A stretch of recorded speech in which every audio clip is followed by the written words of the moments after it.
আমি যে টপিকটা নিয়ে আজকের ঐতিহাসিক চট্টগ্রামের প্যারেড ময়দানের তাফসিরুল কোরআন প্রোগ্রামে আলোচনা করব সেটা হচ্ছে সূরাতু আন-নাহলের 90 নম্বর আয়াত নিয়ে কিছু কথা আমরা উপস্থাপন করবার চেষ্টা করব ইনশাআল্লাহ। এই আয়াতটা অনেক কম্প্রিহেন্সিভ একটা আয়াত।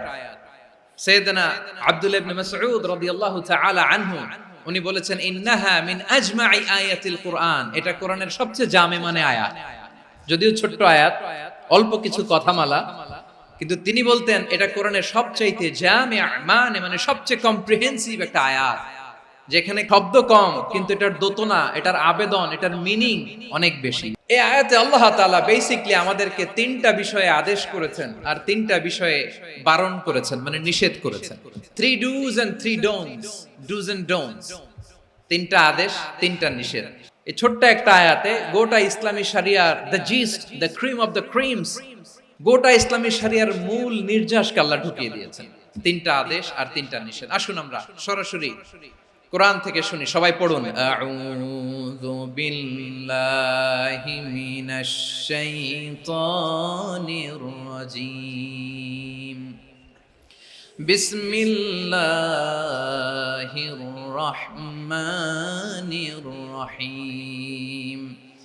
ইন্নাল্লাহা ইয়া'মুরু বিল আদলি ওয়াল ইহসানি ওয়া ইতাই যিল কুরবা ওয়া ইয়ানহা আনিল ফাহশাই ওয়াল মুনকারি ওয়াল বাগই ইয়া'ইযুকুম লা'আল্লাকুম তাযাক্কারুন। আল্লাহ তাআলা ইরশাদ করছেন, ইন্নাল্লাহা ইয়া'মুরু বিল আদলি ওয়াল ইহসান, নিশ্চয় আল্লাহ তাআলা তোমাদেরকে ন্যায় বিচারের আদেশ দেন, সদাচরণের আদেশ দেন, নিকটাত্মীয়দেরকে দানের আদেশ দেন। আদেশ কয়টা? নিশ্চয় আল্লাহ তাআলা তোমাদেরকে ন্যায় বিচারের আদেশ দেন, সদাচরণের আদেশ দেন, তিনি তোমাদের নিকটাত্মীয়দেরকে দানের আদেশ দেন, আর তিনি তোমাদেরকে অশ্লীলতা থেকে নিষেধ করেন, মন্দ কাজ থেকে নিষেধ করেন, অবাধ্যতা সীমা লঙ্ঘন থেকে নিষেধ করেন। তিনি তোমাদেরকে উপদেশ দেন যাতে তোমরা শিক্ষা গ্রহণ করো। সুবহানাল্লাহ। উপদেশ দিচ্ছে স্বয়ং কে? তিনটা জিনিসের আদেশ। ইয়া'মুরু বিল আদল, সুবিচার, ন্যায় বিচারের আদেশ তিনি দেন। ইহসানের আদেশ দেন, যাতে আমরা ইহসান করি, একে অপরের প্রতি সুবিচার করি, মহানুভবতা দেখায়, অনুগ্রহ দেখায়, আর নিকট আত্মীয়দেরকে যেন আমরা দান করি। এই তিনটা আদেশ তিনি দিয়েছেন। আর কোন তিনটা জিনিস থেকে তিনি বারণ করেছেন? অশ্লীলতা, ফাহশা, মুনকার, মানে সব মন্দ আর অসৎ কাজ, এগুলো থেকে তিনি আমাদেরকে বারণ করেন। ওয়াল বাগি, অবাধ্যতা, সীমা লঙ্ঘন, এই তিনটা কাজ থেকে তিনি আমাদেরকে বারণ করেন। তিনি আমাদেরকে উপদেশ দেন, স্বয়ং আল্লাহ তাআলা আমাদেরকে উপদেশ দেন যাতে করে আমরা শিক্ষা গ্রহণ করি। সুবহানাল্লাহ। আল্লাহ তাআলা প্রথমে আমাদেরকে আদেশ দিয়েছেন আদালের। ইন্নাল্লাহা ইয়া'মুরু বিল আদল, আওয়াজ করে বলুন আল আদাল। আমরা উর্দু জানি, হিন্দি জানি, অনেকে ইংরেজিও জানি, কিন্তু আরবি শব্দগুলো আমাদের মুখ দিয়ে বেরোতে চায় না। আওয়াজ করে বলুন আল আদাল। মাশাআল্লাহ। ইন্নাল্লাহা ইয়া'মুরু বিল আদল, আল্লাহ তাআলা আমাদেরকে আদলের আদেশ দেন। আদল অনেকে না বুঝলেও আদালত শব্দটা বুঝবেন। আদালত, আদালত, আদালত বুঝেন না? যেখানে বিচার কার্যের ফয়সালা করা হয়, কোর্ট কাচারি, আদালত, এটা তো ভেরি কমন। এটা শুনছেন না সবাই? আদালত, যেখানে ন্যায় বিচার হবে, সুশাসন হবে। কিন্তু ভাগ্যের কি নির্মম পরিহাস, ওখান থেকে মিথ্যা সাক্ষী দিয়ে মনমতো রায় দিয়ে দেয়া হয়। এগুলোর পরিবর্তন হওয়ার দরকার আছে না নাই? প্রিয় ভাইয়েরা, আদালত, আল আদল, ইংরেজিতে বলে জাস্টিস, ন্যায় বিচার, সুবিচার, সুশাসন, জাস্টিস, আল আদল, সব জায়গায় এই জাস্টিস থাকা দরকার। Justice should be prevailed in the society. The mission of all prophet was to uphold the justice. সব নবীর মিশন ছিল এই জাস্টিসকে, আদালকে, সুশাসন আর সুবিচারকে নিশ্চিত করা। পড়েন সুবহানাল্লাহ। And the core message of every divine scripture was to uphold justice. পৃথিবীর সব আসমানি কিতাবের মূল শিক্ষা ছিল এই জাস্টিসকে সমাজে এনশিওর করা, সুবিচার সুশাসনকে এনশিওর করা। তাহলে প্রিয় ভাইরা, আমরা বুঝতে পারলাম আল আদ শব্দের মানে হচ্ছে ইনসাফ বা সুবিচার বা ন্যায় বিচার। এটা হচ্ছে একটা general meaning, very general meaning.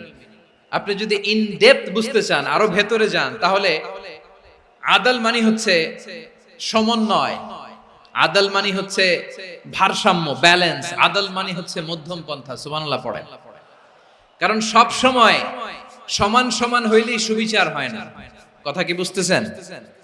ইসলামের দ্য কনসেপ্ট অফ আদল, এটা এমন আদল, এটা সব সময় সমান সমান নয়। যখন সমান সমান দেয়া দরকার, ইসলাম সমান সমান দেয়। যখন ব্যালেন্স করা দরকার, চেক এন্ড ব্যালেন্স, সমন্বয়, ভারসাম্য করা দরকার, তখন ইসলাম ভারসাম্য করে দেয়। এটার নাম আদল। সুবহানাল্লাহ। সহজ করে আপনাদেরকে বুঝাই, যেমন ধরুন একটা পরিবারের 3 জন সদস্য, স্বামী, স্ত্রী আর সন্তান। তাদের সকালবেলার ব্রেকফাস্টে স্বামীর সকালের নাস্তায় স্বামীর 3টা রুটি লাগে, স্ত্রীর 2টা লাগে, আর সন্তানের 1টা রুটি লাগে। এখন আমি যদি সমান সমান করে আদল করতে চাই, সবাইকে যদি 3টা করে রুটি দেই, তাহলে স্বামী বেচারার জন্য ঠিক আছে? কি বলেন? কথা কি বুঝতেছেন না কষ্ট হয়ে যাচ্ছে? যদি সমান সমানের নিয়মে আগাই, তাহলে 3টা করে যদি রুটি দেই, স্বামীর জন্য ওকে, কিন্তু স্ত্রীর জন্য 1টা বেশি হয়ে যায়। আর সন্তানের জন্য কয়টা বেশি হয়? আচ্ছা, এই তো বুঝতেছেন, মাশাআল্লাহ। আচ্ছা, 2টা করে যদি সবাই রে দেয় সমান সমান নীতিতে, তাহলে স্ত্রীর জন্য, স্ত্রী বেচারির জন্য ঠিক আছে, কিন্তু স্বামীর কয়টা কম পড়ে? আর সন্তানের বেশি হয়ে যায় কয়টা? আচ্ছা, সমান সমান নীতিতে সবাইকে যদি সকালের নাস্তার জন্য 1টা করে রুটি দেই, সন্তানের জন্য ঠিক আছে, কিন্তু স্ত্রী বেচারির কম পড়ে কয়টা? স্বামীর কম পড়ে কয়টা? 2টা। কথা কি বুঝতেছেন?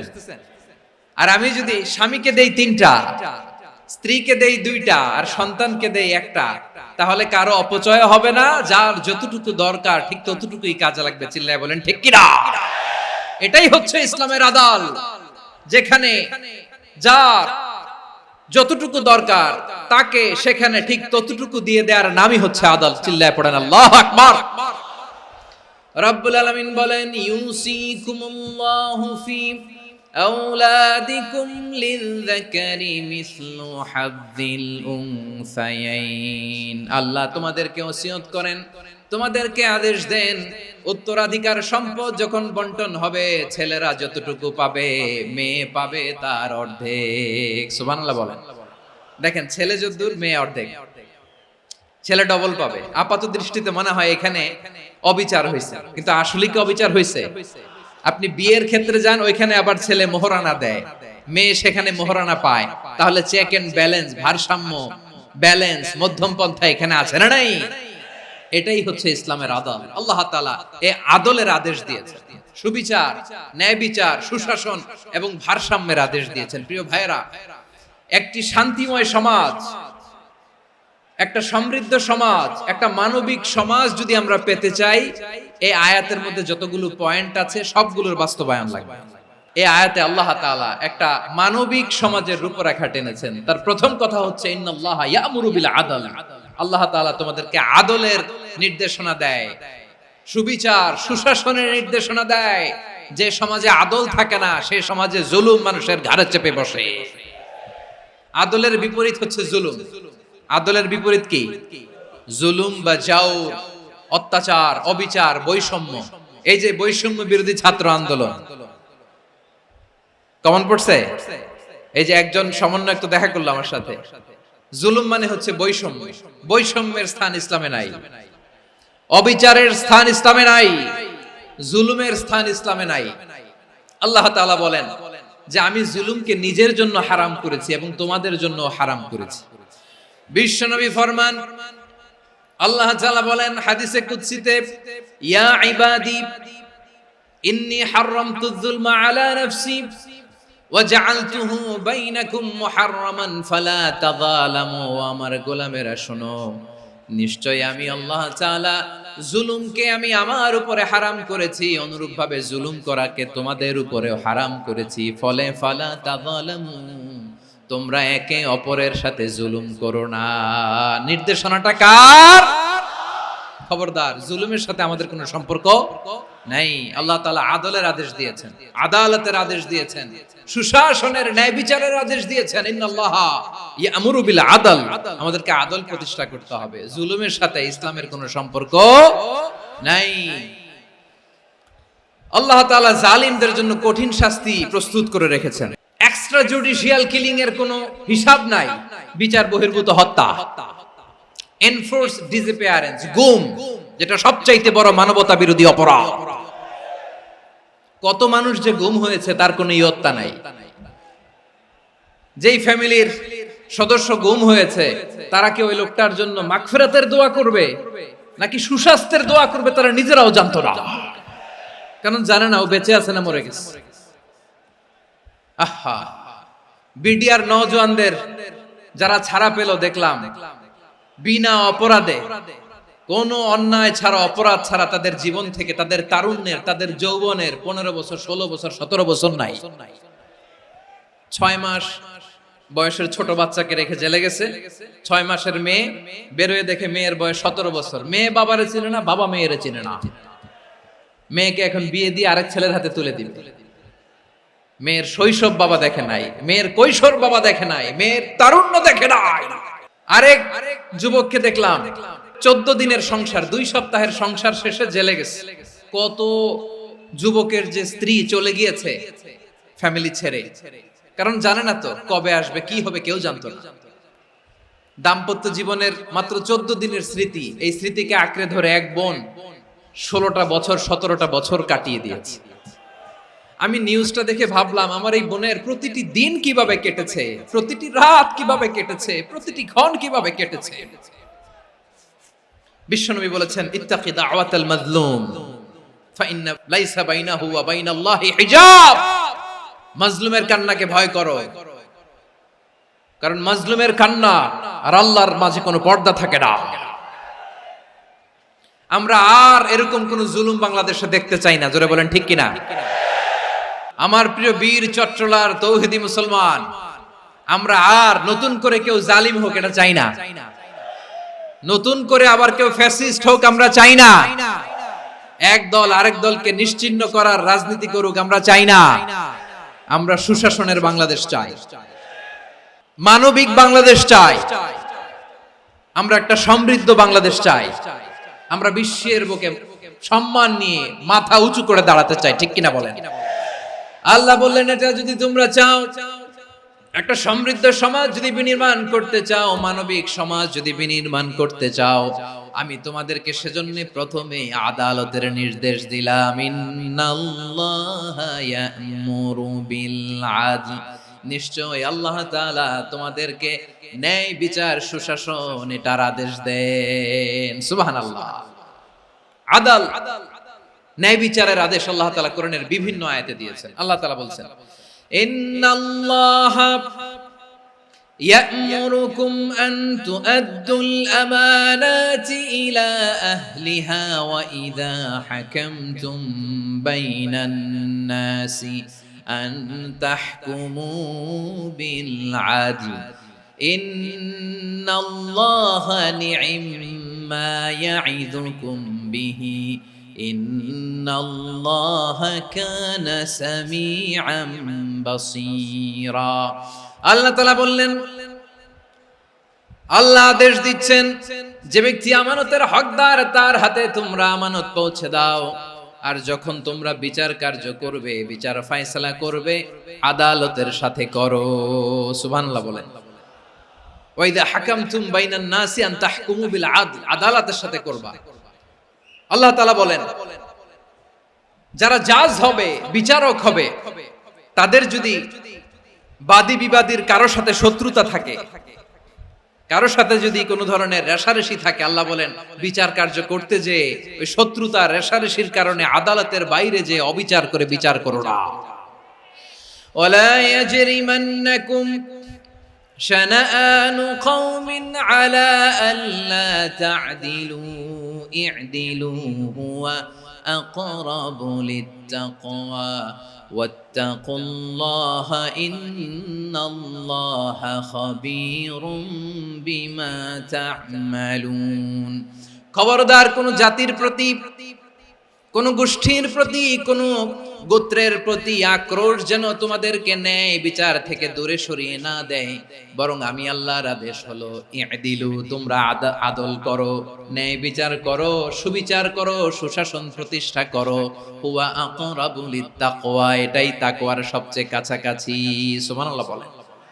কোরআনের বিভিন্ন আয়াতে আল্লাহ তাআলা স্পেসিফিকলি ধরে ধরে বিচার করার সময় আমরা যেন আদল করি সেটা বলেছেন।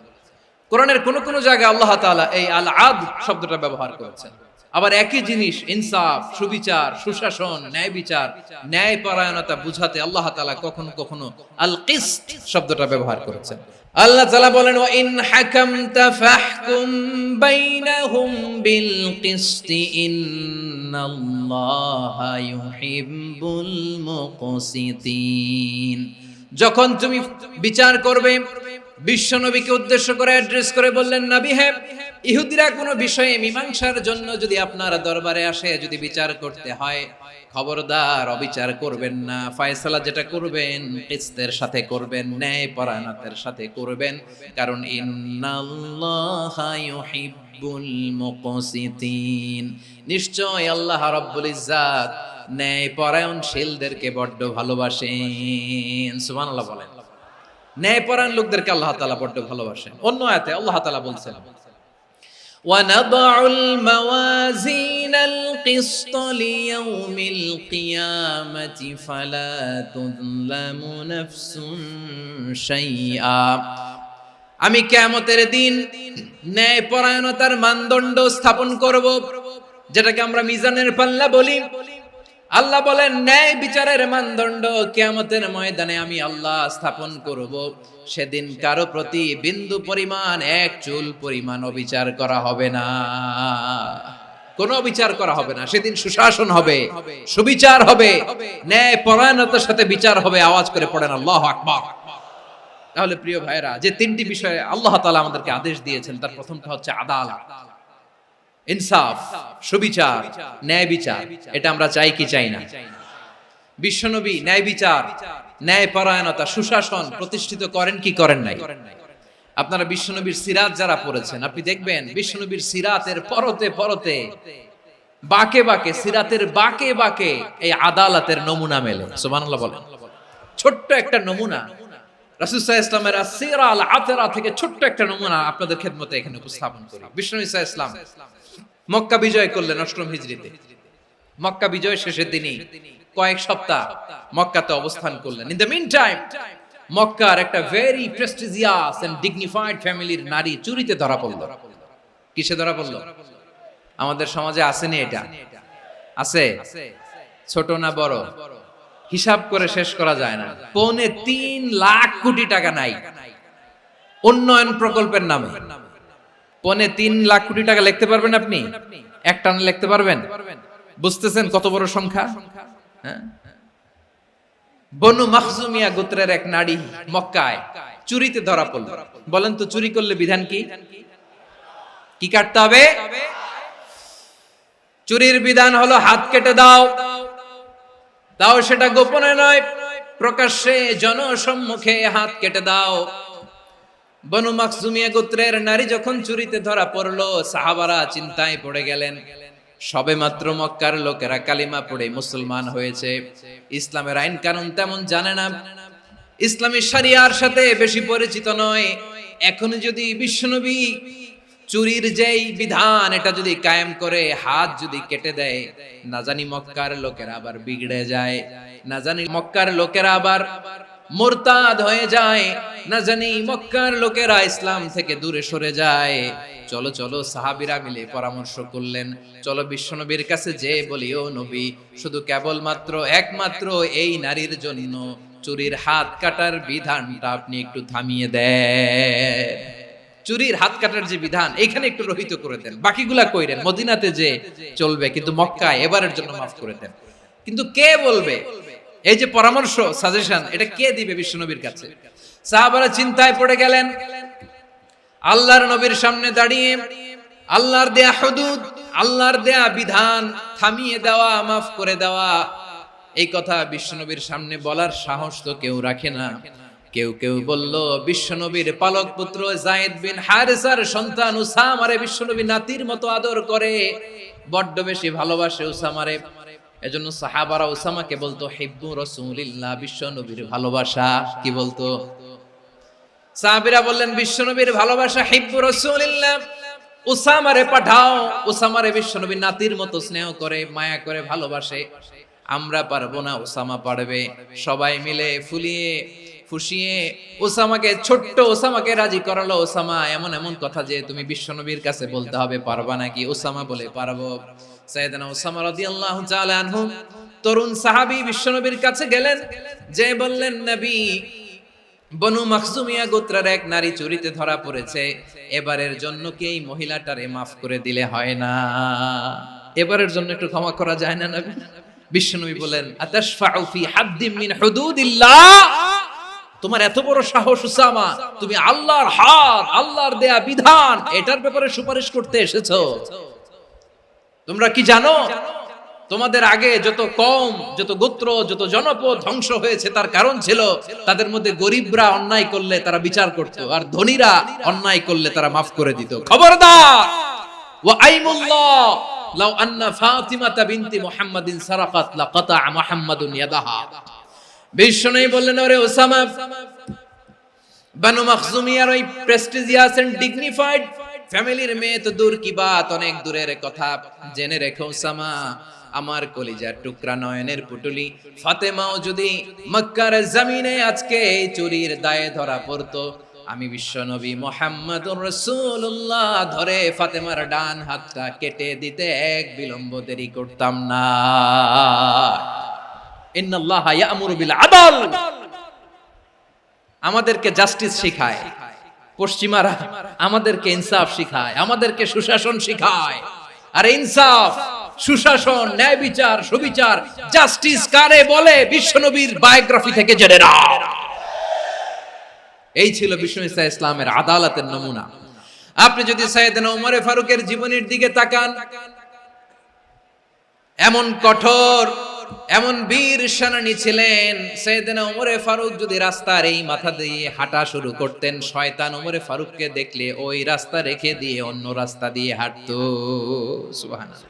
ওমর ফারুক রাদিয়াল্লাহু তাআলা কি পার্সোনালিটি ছিল, কি পার্সোনালিটি! আমাদের এলাকায় ছোট বাচ্চারা রাতে ভাত খেতে চায় না, আমার মেয়েটাও খেতে চায় না। এই এটা দিব, ওইটা দিব, আজকে মাহফিলে আসার সময় বলে দিছে লিস্ট করে এটা এটা আনতে হবে। তো ছোট্ট বাচ্চাদের অনেক বায়না থাকে, ওরা রাতে খেতে চায় না। তো মায়েরা বিভিন্ন ভয় দেখায়, এই বাঘ আসবে, বাঘ আসবে খাও, এই ভূত আসবে, ভূত আসবে খাও। আপনারা কি বলেন চট্টগ্রামে? ভূত, ভূত, ভূত আসবে, বাঘ আসবে, খাও খাও খাও, তাড়াতাড়ি খাও। তো বাচ্চারা এগুলো শুনে ভয়ে খেতে শুরু করে। মদিনার জমিনেও একই ঘটনা ঘটতো। মদিনার ছোট্ট ছোট্ট সোনামণিরা খেতে চাইতো না। তো মায়েরা বলতো, হা হুয়া ইয়াতি উমর, হা হুয়া ইয়াতি উমর, ওই যে উমর আসতেছে, উমর। ওমরে ফারুকের কথা শুনলে বাচ্চারা একেবারে ঠান্ডা। প্রভু তুমি বলেছ রাসূল দেবে না, বলনি দেবে না ওমর, বলনি দেবে না হামজা তারি, খালিদ বিজয় সমর। প্রভু তুমি বলেছ রাসূল দেবে না, বলনি দেবে না ওমর, বলনি দেবে না হামজা তারি, খালিদ বিজয় সমর। প্রভু তুমি বলেছ রাসূল দেবে না। আল্লাহু আকবার। ওমর ফারুক রাদিয়াল্লাহু তাআলা আনহু, ওনার কথা শুনলে গায়ের মধ্যে গুজবাম হয়, গায়ের পশমগুলো দাঁড়িয়ে যায়। সুবহানাল্লাহ বলেন। কি পার্সোনালিটি ছিল, কি ব্যক্তিত্ব ছিল! মুনাফিকরা ওমর ফারুককে জমের মতো ভয় পেত। শয়তান, খুদ শয়তান এই রাস্তা দিয়ে আসলে শয়তান অন্য রাস্তা দিয়ে হাঁটত। ওমর ফারুক রাদিয়াল্লাহু তাআলা আনহুর জীবনে যদি দেখেন, তাহলে সেখানে আপনি আদালতের, ইনসাফের, সুশাসনের, জাস্টিসের নমুনা দেখতে পাবেন। কয়টা শুনবেন? সাইয়েদনা ওমর ফারুক রাদিয়াল্লাহু তাআলা আনহুর সন্তান আব্দুর রহমান মিশরে মদ খেয়ে মদ্যপ অবস্থায় ধরা পড়েছে। মদ খাওয়ার কারণে, মদ যদি কেউ পান করে আর যদি প্রমাণিত হয়, তার বিচার হলো 80 বেত। আওয়াজ করে বলেন কয় বেত? বাংলাদেশেও তো এই আইন আছে নাকি? বাংলাদেশে আছে? হ্যাঁ, মদ খাইলে 80 ব্যাট, এই আইন বাংলাদেশে চালু হোক, আমরা চাই কি চাই না? একেবারে সহজ, পানির মতো সহজ হিসাব, একেবারে সহজ। ওমরে ফারুক রাদিয়াল্লাহু তাআলা আনহু ছেলে ভুল করে মদ পান করে ফেলেছিলেন। আব্দুর রহমান, ঘটনা ঘটেছে মিশরে।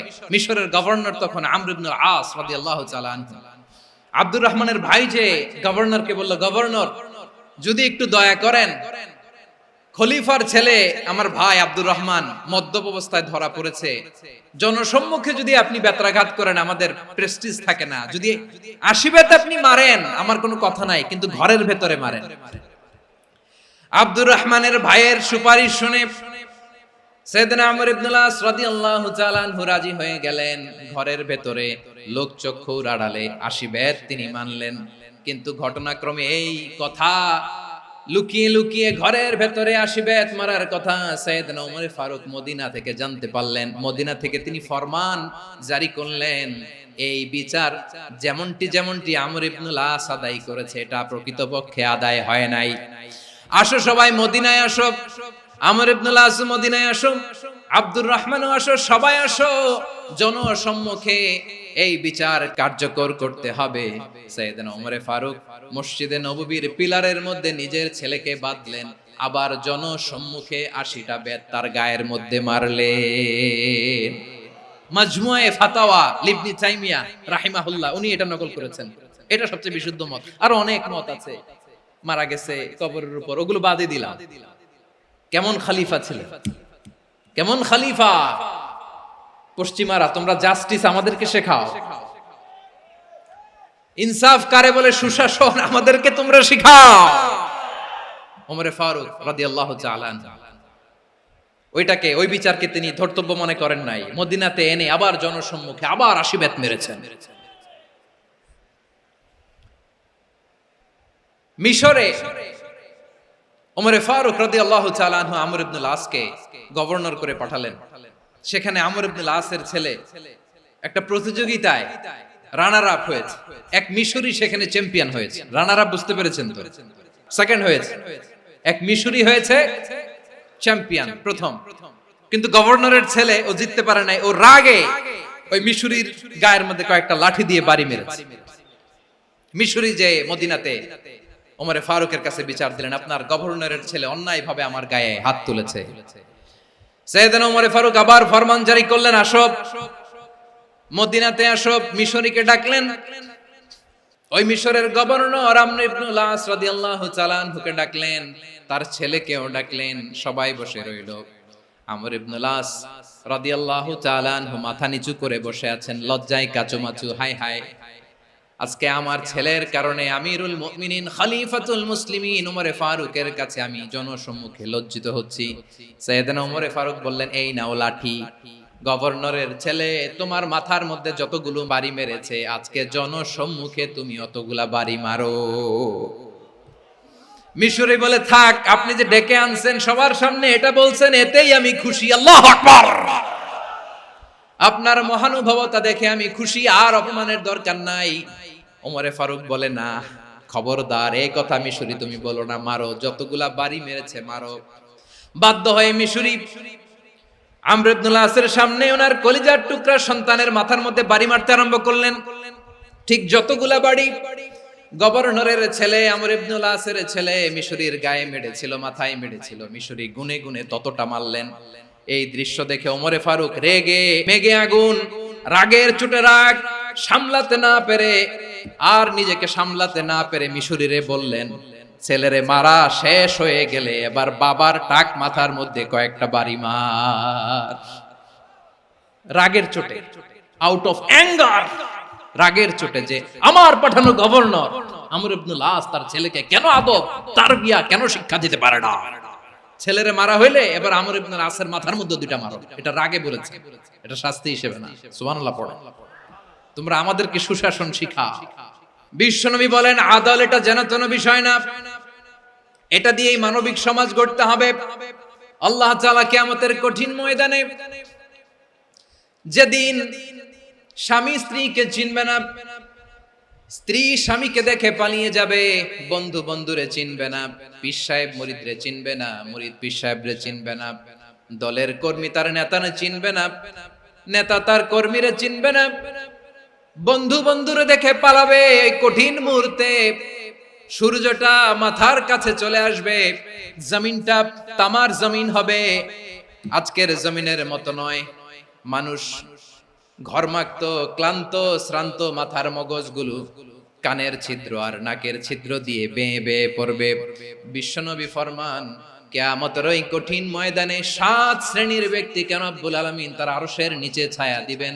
তার মধ্যে প্রথম শ্রেণীর ব্যক্তি হলো ইমামুন আদিল, যে ইনসাফের সাথে বিচার করে, যে জাস্টিস সমাজে সার্ভ করে, যে সুশাসন নিশ্চিত করে, ওই ইমামুন আদিল। আদিল শব্দটা বুঝছেন না? ইন্নাল্লাহা ইয়া'মুরু বিল আদল, পাইছেন?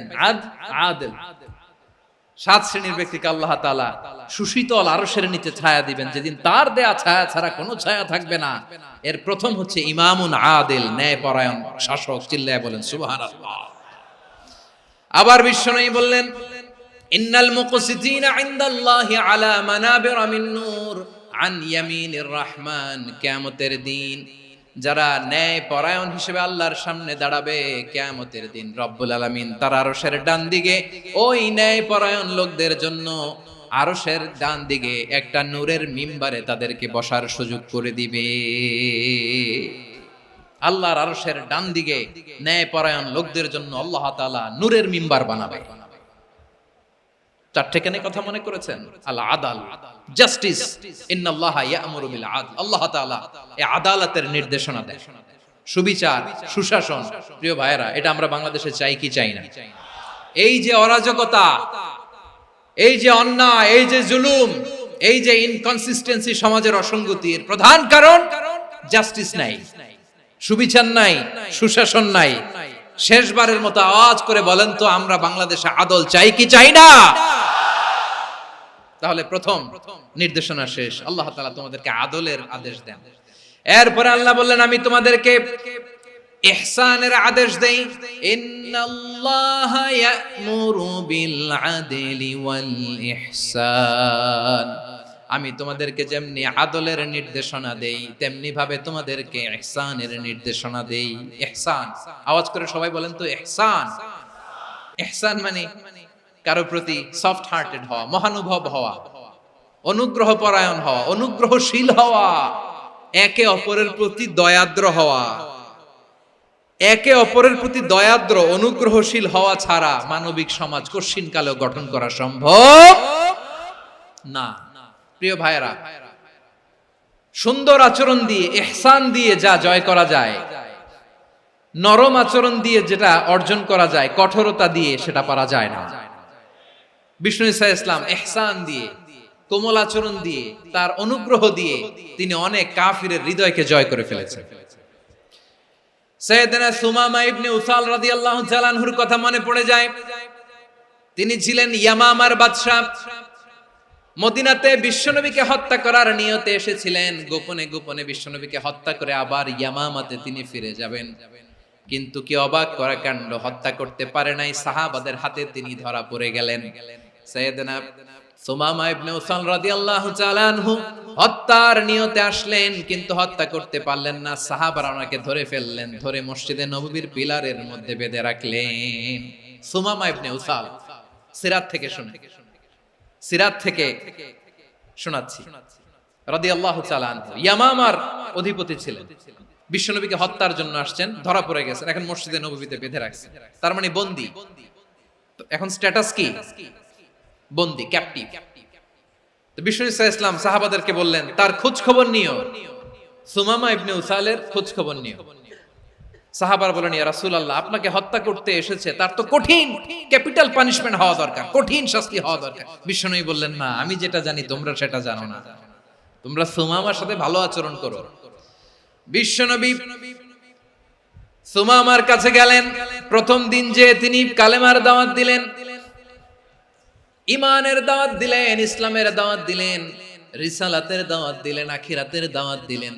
পরের দিন যে বিশ্বনবী সালাতের দাওয়াত দিলেন, যাকাতের দাওয়াত দিলেন, ইসলাম কি, কিভাবে, কেমন করে পালন করতে হয় চমৎকার আর্টিকুলেট করতে শুরু করলেন। তন্ময় হয়ে সুমামা ইবনে উসাল রাদিয়াল্লাহু তাআলা আনহু বিশ্বনবীর কথাগুলো শুনতে আরম্ভ করলো।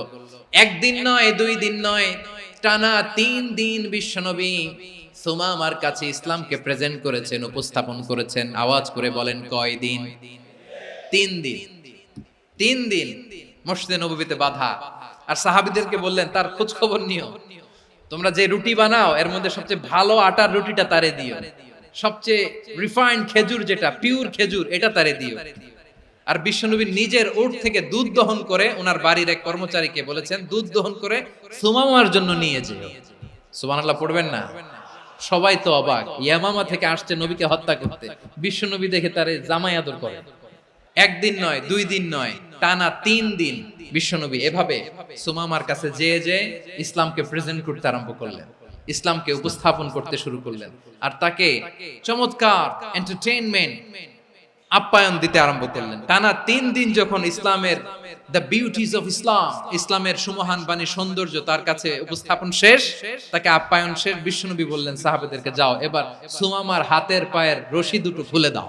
সাহাবারা তর্ক জুড়ে দিলেন, লা ইয়া রাসূলুল্লাহ, এমনটা করবেন না, তো ভয়ঙ্কর ভয়ঙ্কর খুনি, কি জানি কি হয়ে যায়। বিশ্বনবী বললেন, না, তার হাতে পায়ের রশিগুলো খুলে দাও।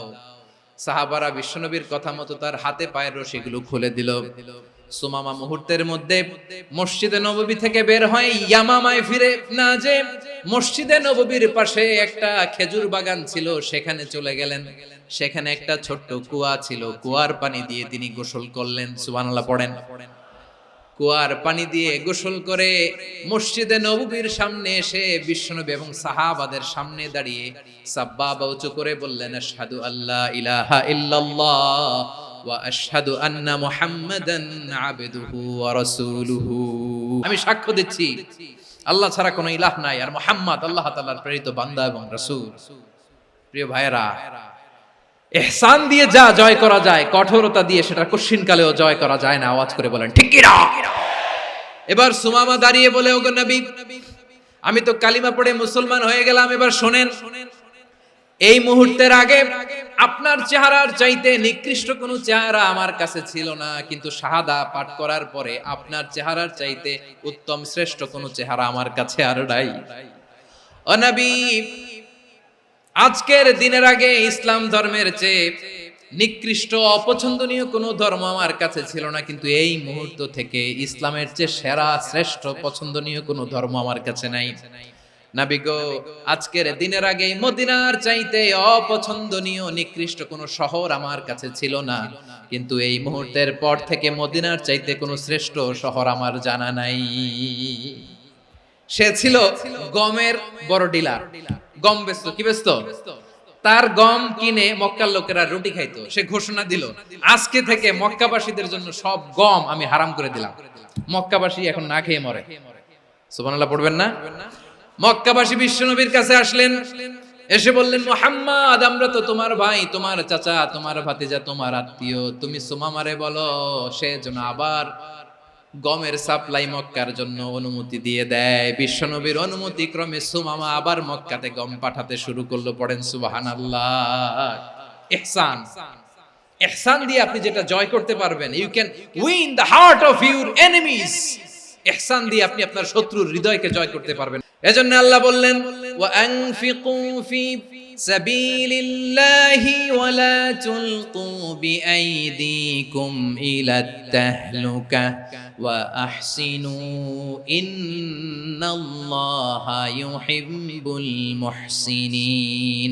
তোমরা আল্লাহর রাস্তায় দান করবে আর নিজেরা নিজেদেরকে ধ্বংসের হাতে ঠেলে দিও না। তোমরা একে অপরের প্রতি ইহসান করবে, কারণ ইহসানকারীদেরকে আল্লাহ বড় ভালোবাসেন। সুবহানাল্লাহ পড়েন।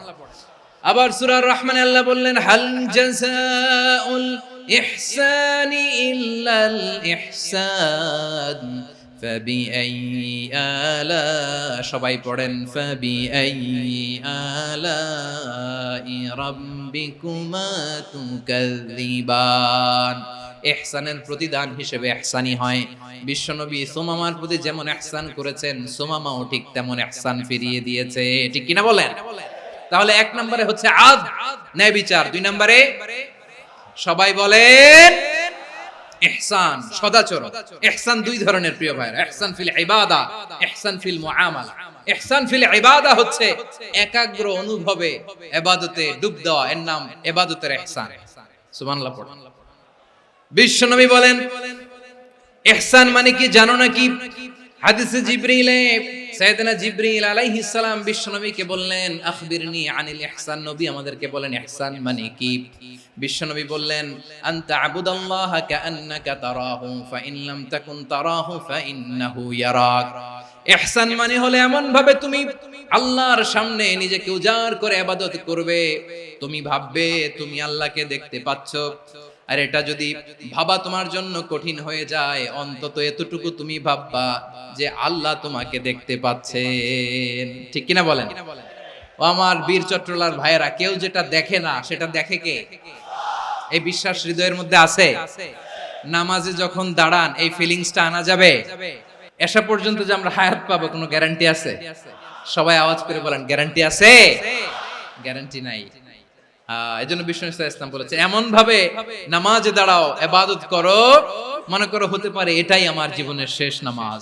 পারফর্ম দ্য সালাহ as if this is your last and final prayer. এমন ভাবে সালাতে দাঁড়াও, ভাবো হতে পারে এটাই তোমার জীবনের শেষ নামাজ। এমন ভাবে নামাজে দাঁড়াও, ভাবো এটাই শেষ নামাজ। তাহলে নামাজে একাগ্রতা বাড়ায় দিবে কে? ফলে ইবাদতের ইহসান আমাদের অর্জিত হবে। আর মুআমালাতে ইহসান হলো, বিশ্বনবী বলেন ইন্নাল্লাহা তাবারাকা ওয়া তাআলা কাতাবাল ইহসানা আলা কুল্লি শাই ফাইদা কাতালতুম ফাআহসিনুল কিতলা ওয়া ইযা যাবাহতুম ফাআহসিনুয যাবহা ওয়ালিয়ুহিদ্দা আহাদুকুম শাফরাতাহু ওয়ালিয়ুরিহ যাবিহাতাহু। ইহসান দুই ধরনের, আওয়াজ করে বলতে হবে কয় ধরনের? একটা হচ্ছে ইহসান ফিল ইবাদা, ইবাদতে ইহসান। ইবাদতে ইহসান কি? একাগ্র অনুভব দিয়ে ইবাদত করা, মন প্রাণ দিয়ে ইবাদত করা। আর মুআমালাতে ইহসান কি? সব কাজে, দৈনন্দিন কাজে, কর্মে, সামাজিক অ্যাক্টিভিটিতে কোমলতা প্রদর্শন করা, অনুগ্রহের সাথে সবকিছু করা। আল্লাহ তাআলা ইন্নাল্লাহা তাবারাকা ওয়া তাআলা কাতাবাল ইহসানা আলা কুল্লি শাই, তিনি সবকিছুর ব্যাপারে ইহসানকে আবশ্যক করেছেন। সবকিছু, মুমিনের সব কাজে ইহসানের পরশ থাকবে। ওয়া ইযা কাতালতুম ফাহসিনুল কিতলা, বিষ্ণুই বলেন তুমি যখন কাউকে হত্যা করো ইহসানের সাথে করো। সুবহানাল্লাহ পড়বেন না? যখন হত্যা করো তখনও ইহসানের সাথে। আচ্ছা হত্যা করবো আবার ইহসান আসবে করতে, করে তো মেরেই ফেলবো আমি। আল্লাহ, ও ভাই একজন খুন করেছে, খুনি, রাষ্ট্রীয় আইনে তার শাস্তি হয়েছে ডেথ পেনাল্টি, মৃত্যুদণ্ড। এখন মৃত্যুদণ্ড দেখে আপনি যেমনি মন চায় তেমনি মারবেন লোকটারে? ওর নাক কেটে ফেলতে পারবেন? ওর কান কাটতে পারবেন? ওর চোখ উপড়ে ফেলতে পারবেন আপনি? যেমন মন চায় তার অঙ্গহানি করা যাবে না। ইহসানের সাথে তাকে হত্যা করো। সুবহানাল্লাহ, this is Islam, this is the true essence of Islam. ওয়া ইযা যাবাহতুম ফাহসিনুয যাবহা, যখন জবাই করবে তখনও ইহসানের সাথে জবাই করো। করব জবাই, ওইখানেও নাকি ইহসান। আচ্ছা কুরবানির দিন আমরা পশুগুলোরে কি করি বলেন সবাই আওয়াজ করে? জবাই। জবাই মানে তো এটারে মেরেই ফেলতেছি, একটু পরে তো টুকরো টুকরো করে গোশতগুলো খাবো, এটা তো খাবো, এটা তো মেরেই ফেলবে। বিষ্ণু বলে না, জবাইয়ের মধ্যেও মুমিনের জবের ভেতরেও ইহসানের পরশ থাকা চাই। যখন জবাই করবে প্রাণীটাকে হাত পা টাইট করে বেঁধে নাও, ছুরিটাকে শার্পেন করে নাও, ধারালো করে নাও, যাতে অল্প সময়ে জবাইটা হয়ে যায়, প্রাণীটা যাতে কম কষ্ট পায়। সুবহানাল্লাহ পড়ে। দিস ইজ কল্ড ইহসান। আল্লাহ তাআলা যেমনি আদলের আদেশ করেছেন, ন্যায় বিচার, জাস্টিস এনশিওর করতে বলেছেন, সমাজে ইহসানের ব্যবহার, ইহসানের অনুশীলন তিনি করতে বলেছেন। এজন্য মুমিনের প্রতিটি কাজে, আমার চট্টগ্রামের ভাইয়েরা আমার দিকে তাকান, খেয়াল করে শুনুন, মুমিন জীবনের প্রতিটি কাজে ইহসানের পরশ থাকা চাই। আমরা যেন আমাদের পরিবারের প্রতি ইহসান করি, আমরা যেন আমাদের কর্মচারীদের প্রতি ইহসান করি, আমরা যেন আমাদের কলিগদের প্রতি ইহসান করি, আমরা যেন আমাদের ভাইদের প্রতি ইহসান করি। মুমিন জীবনের প্রতি কাজে ইহসানের পরশ থাকার দরকার আছে না নাই? কথা বুঝতে পেরেছেন? তাহলে আল্লাহ তাআলার তিনটা আদেশ ছিল, কয়টা গেল? প্রথমে কি ছিল? আদল। দুই নম্বরে তিন নম্বরে রব্বুল আলামিন বললেন ওয়া ইতা ইদিল কুরবা, নিকট আত্মীয়দেরকে দান করো। নিকট আত্মীয়দেরকে দাও, যারা তোমাদের ব্লাড কানেকশনের আত্মীয় তাদেরকে তোমরা দাও। এখানে জেনারেলি বললেন দাও, কি দিব সেটা তিনি এখানে বলেন নাই, সেটা তিনি সূরাতুল ইসরার মধ্যে বলেছেন। আল্লাহ বলেন ওয়া আতিযাল কুরবা হাক্কাহ, নিকট আত্মীয়দেরকে তাদের অধিকার, তাদের প্রাপ্য তোমরা বুঝিয়ে দাও। দেখেন, একটা শান্তির সমাজ, একটা সমৃদ্ধ সমাজ, একটা মানবিক সমাজ গঠনের জন্য আল্লাহ তাআলা বেশি না, মাত্র তিনটা অর্ডার, তিনটা ভার্ডিক্ট তিনি জারি করেছেন। এক নাম্বার সুশাসন, ন্যায় বিচার। দুই নাম্বার ইহসান। তিন নাম্বার নিকটাত্মীয়, যারা কাছের, তোমার ভেরি ক্লোজ রিলেশনশিপে আছে, তাদেরকে দাও। দাও, দিলে বাড়িয়ে দেয় কে? অনেকে দিতে চায় না, কৃপণতা করে। দিলে বাড়ায় দেয় কে? ও মিয়া, মদিনার মধ্যে সবচাইতে গরিব সাহাবী ছিল বেলাল রাদিয়াল্লাহু তাআলা আনহু। ওনার এন্টায়ার অ্যাসেট, সম্পদের পরিমাণ কতদূর জানেন? একটা লুঙ্গি। বেলাল রাদিয়াল্লাহু তাআলা আনহু, ওনার টোটাল ওয়েলথের এস্টিমেশন হচ্ছে মাত্র একটা লুঙ্গি।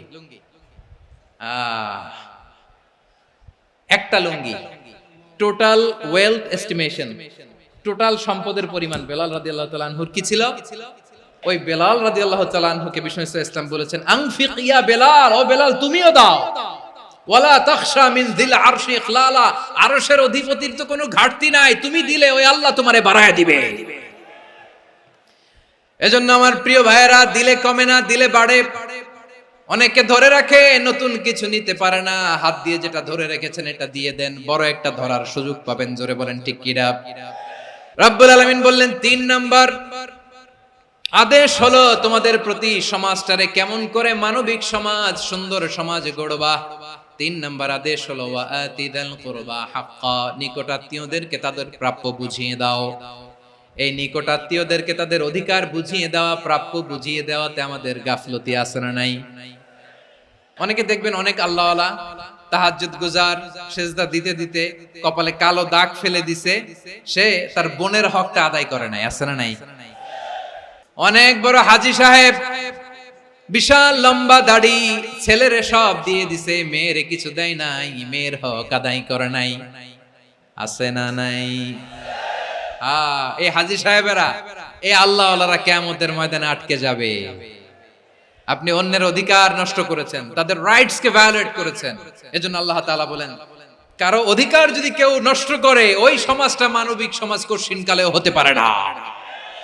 এজন্য ৩ নম্বর আল্লাহ বললেন ওয়া ইতা ইদিল কুরবা, নিকটাত্মীয়দেরকে দাও। কি দিবা? তাদের অধিকার দিয়ে দাও। বোনের অধিকার বুঝিয়ে দাও, মেয়ের অধিকার বুঝিয়ে দাও, ফুফুর অধিকার বুঝিয়ে দাও। দেখবেন অনেক মায়েরা ছেলের পাতে মুরগির রান দেয়, মেয়ের পাতে দেয় মুরগির ঠ্যাং। তো মেয়ের কি মুরগির রান খেতে মনে চায় না? মনে চায় না? এমনটা করা যাবে না। নিকটাত্মীয়দেরকে অধিকার দিয়ে দাও, নিকটাত্মীয়ের সাথে সুসম্পর্ক রাখো। আদেশটা কার? এজন্য প্রিয় ভাইয়েরা, জীবনে যদি বারাকা অর্জন করতে চান, নিকটাত্মীয়দের সাথে সুসম্পর্ক রাখতে হবে, তাদের জন্য উপহার পাঠাতে হবে। বিশ্বনবী বলেন লা ইয়াদখুলুল জান্নাতা কাতে, যে ব্যক্তি আত্মীয়তার সম্পর্ককে ছিন্ন করে দেয়, সে কঠিন কালেও আল্লাহর জান্নাতে ঢুকবে না। আপনি কি এটারে সহজ হাদিস মনে করছেন? এটা সহজ কথা? আপনি ভাবছেন আপনার নামাজ আপনারে বাঁচাতে পারবে, আপনার রোজা বাঁচাতে পারবে, আপনার তাহাজ্জুদ আপনারে বাঁচাতে পারবে? অধিকার নষ্ট করলে কিছুই আপনারে বাঁচাতে পারবে না। এজন্য নিকট আত্মীয়দেরকে দিতে হবে বেশি বেশি। বিশ্বনবী বলেন ইন্না সাদাকাতা আলাল মিসকিনি সাদাকা ওয়া আলা যির রাহিমি ইসনাতান সাদাকাতুন ওয়া সিলা। মিসকিন রে দান করলে শুধু দানের সওয়াব হয়, নিকট আত্মীয়কে দান করলে দুইটার সওয়াব হয়, সাদাকার সওয়াব হয়, আবার আত্মীয়তার বন্ধন অটুট রাখার সওয়াব হয়ে যায়। আবার বিশ্বনবী বললেন মান সাররাহু আইয়ুবসাতা লাহু ফি রিজকিহি ওয়া ইনসালাহু ফি আসারিহি ফালইয়াসিল রাহিমা। যে ব্যক্তি তার রিজিকের প্রশস্ততা চায় আর হায়াতে বরকত চায়, সে যেন তার আত্মীয়ের সাথে সুসম্পর্ক রাখে। আমার প্রিয় চট্টলার ভাইয়েরা, আমাদের রিজিক বাড়ুক, এটা আমরা চাই কি চাই না? সবাই চান? হ্যাঁ, আমাদের রিজিকে প্রশস্ততা আসুক, চাই কি চাই না? আমাদের হায়াতে বরকত আসুক, আমরা চাই কি চাই না? এই দুইটা যদি চান তাহলে নিকটাত্মীয়দের সাথে সুসম্পর্ক রাখবেন। পারবেন? তাহলে সমাজটারে মানবিক সমাজ বানায় দিবে কে? তিনটা আদেশ চলে গেল। 1 নম্বরে কি ছিল? 2 নম্বরে, 3 নম্বরে নিকটাত্মীয়দেরকে দান। আল্লাহ তাআলা তিনটা জিনিসের যেমনি আদেশ করেছেন, অনুরূপভাবে তিনটা বিষয় তিনি বারণ করেছেন, নিষেধ করেছেন। ওগুলোর কাছেও যাওয়া যাবে। রাব্বুল আলামিন বলেন, ওয়ায়ানহা আনিল ফাহশাই ওয়াল মুনকারি ওয়াল বাগি। আমি যেমনি তিনটি বিষয়ে আদেশ করলাম, অনুরূপভাবে তিনটি বিষয়ে বারণ করলাম, নিষেধ করলাম। আমার 1 নাম্বার নিষেধাজ্ঞা হলো অশ্লীলতার প্রতি। ফাহশা, ওয়ায়ানহা আনিল ফাহশা, আল্লাহ তাআলা অশ্লীলতাকে নিষেধ করেছেন। কোন জিনিসকে? সবাই বলুন, কোন জিনিসকে? যত ধরনের, যত টাইপের, যত ক্যাটাগরির অশ্লীলতা হতে পারে সব অশ্লীলতাকে হারাম করেছেন কে? ফাহশা মানে কি? কথায়, কাজে, আচরণে, কমেন্ট, ফেসবুকের কমেন্টসে যত ধরনের নোংরামো আছে, যত ধরনের অশ্লীলতা আছে, এটাকে আরবিতে বলে ফাহশা। রাব্বুল আলামিন বলেন, কুল ইন্নামা حرم ربي الفواحش ما ظهر منها وما بطن। ও নবী, আপনি বলে দেন, আমার রব প্রকাশ্য, অপ্রকাশ্য, স্পষ্ট কিংবা অস্পষ্ট, দৃশ্যমান কিংবা অদৃশ্যমান সব অশ্লীলতাকে হারাম করেছেন। সব ধরনের অশ্লীলতা হারাম। আল্লাহ তাআলা আমাদেরকে অশ্লীলতা থেকে বাঁচান। এবার বলেন, আমাদের সমাজে অশ্লীলতা আছে না নাই? অশ্লীলতা নানা ভাবে, নানা নামে, নানা মোড়কে আমাদের সমাজে আছে না নাই? সংস্কৃতির নামে, ফ্যাশনের নামে, বিনোদনের নামে, উপন্যাসের নামে, কনসার্টের নামে অশ্লীলতা আছে না নাই? আপনি দেখেছেন কনসার্টগুলোর অবস্থা? আমাদের তরুণ তরুণীরা, আমাদের যুবক যুবতীরা, আমাদের জেনজিরা, কি অবস্থা ওইখানে? কনসার্টের নামে অশ্লীলতা আছে না নাই? ছেলে মেয়ে একে অপরকে জড়ায় ধরতেছে, একে অপরকে চুমু খাচ্ছে, প্রকাশ্যে, দিবালোকে, গণমানুষের সামনে। আল্লাহ তাআলা এই অশ্লীলতা থেকে আমাদেরকে বেঁচে থাকতে বলেছেন। রূপালী জগতের নামে অশ্লীলতা আছে না নাই? এই টার্মটা আপনারা জানেন না? রূপালী জগৎ কি জগৎ? আসলে কি রূপালী জগৎ না অন্ধকার জগৎ? আমার বোনেরা, আপনাদেরকে যে কি বলে তারা বুঝায়, রূপালী জগৎ শুনেই আপনি ভরকে যাবেন না। রূপালী জগতে যে নারী যত বেশি উলঙ্গ, সে নাকি তত বেশি সাহসী। জানেন? বলে এটা একটা সাহসী নারী, খুব সাহসী পদক্ষেপ তার। যত বেশি শরীর থেকে কাপড় নামাতে পারবে, যত বেশি বস্ত্রহীন হয়ে নিজেকে প্রেজেন্ট করতে পারবে, সে নাকি তত বেশি সাহসী। আমার চট্টলার ভাইয়েরা, শয়তানের প্রথম এজেন্ডা ছিল বনি আদমকে বস্ত্রহীন করা। সে আদম এবং হাওয়া আলাইহিস সালামকে নিষিদ্ধ গাছের ফল খাইয়ে তাদেরকে বস্ত্রহীন করেছে। এই জামিনেও সে আমাদেরকে বস্ত্রহীন করতে চাইবে। এই রূপালী জগতের নামে তারা এটা করে। আমার প্রিয় বোনেরা, আপনি জানেন না আপনার দাম কত? ওরা আপনাদেরকে বিজ্ঞাপনের সস্তা পণ্য বানাতে চায়। ওরা আপনাদেরকে ওদের ভোগের লিপসার টুলস বানাতে চায়। ওরা আপনাদেরকে দিয়ে ওদের খায়েশ পূরণ করতে চায়। এটা আপনাদের জন্য মোটেও ডিগনিটি নয়, এটা আপনাদের জন্য সম্মান নয়। আপনার সম্মান শালীনতায়, আপনার সম্মান হেজাবে, আপনার সম্মান ভদ্রতায়, আপনার সম্মান আপনার ডিসেন্ট পোশাকে। পোশাক বলে দেয় এই নারীটা ভদ্র না অভদ্র। পোশাক বলে দেয় এই মেয়েটা কোন ঘরের মেয়ে। আপনি জানেন না, আপনারা সস্তা পণ্য বানায়, ভোগের পণ্য, বিলবোর্ডে আপনাকে উলঙ্গ করে উপস্থাপন করে। এই অশ্লীলতার সাথে ইসলামের কোনো সম্পর্ক। এজন্য আল্লাহ বলেন, আমি অশ্লীলতাকে হারাম করেছি। অশ্লীলতাকে হারাম করার প্রথম কারণ হলো এর মাধ্যমে মানবতাকে অপমানিত করা হয়। কারণ মানুষের সম্মান মানুষের পোশাকে। মানুষ যখন পোশাকহীন হয়ে যায়, বস্ত্রহীন হয়ে যায়, তার সম্মান কমে যায়। ঠিক কিনা? অশ্লীলতাকে হারাম করার প্রথম কারণ হচ্ছে মানুষ মানুষকে অপমান করে। একটা নারী, সে তো সম্মানিত, নারী যে কত সম্মানিত নারীর এটা বুঝেই নাই। বিশ্বনবী বলেন আদ-দুনিয়া কুল্লুহা মাতা ওয়া খায়রু মাতা'আদ দুনিয়া আল মারআতুস সালিহা। আমার বোনেরা, 5টা প্যান্ডেলে আপনারা এলইডিতে আমার আলোচনা শুনছেন আমি জানি। আপনাদের এই গর্ভ যে কত দামি আপনি জানেন না। আপনার পেট থেকেই আসবে আগামী দিনের সালাহুদ্দিন আল আইয়ুবী। আপনার পেট থেকেই আসবে অনাগত দিনের ইমাম মাহদী আল মুনতাযর। আপনার পেট থেকেই আসবে অনাগত দিনের ফয়সাল, ওয়াসিম, মুগ্ধ, আবু সাইদের মতো বীর যোদ্ধা।